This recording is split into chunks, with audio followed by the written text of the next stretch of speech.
गांव की सच्ची घटना एक सबक लेने के लिए काफी है। एक दिन एक मुसलमान अपनी पत्नी और 8 बच्चों के साथ गांव के मुखिया के पास आया और गांव में रहने के लिए भीख मांगने लगा।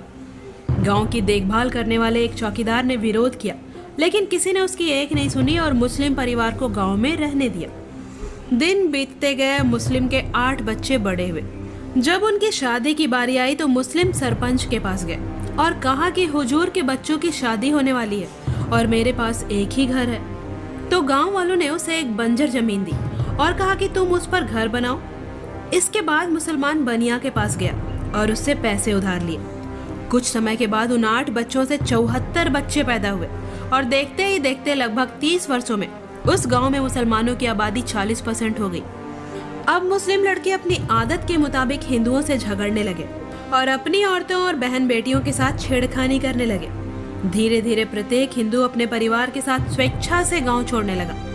एक दिन गांव के मुख्य मंदिर को मुसलमानों ने तोड़ दिया और उस पर मस्जिद बनाने लगे। फिर बाकी हिंदुओं ने उन्हें रोकना शुरू किया।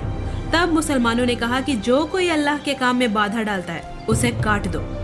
बाकी हिंदुओं ने इस झगड़े में न पड़ते हुए गांव छोड़ दिया और जाते जाते रास्ते में चौकीदार से कहा कि हमने तुम्हारी एक नहीं सुनी और उस मुस्लिम व्यक्ति पर भरोसा किया, जिसके कारण ही आज हमें गांव छोड़ना पड़ रहा है।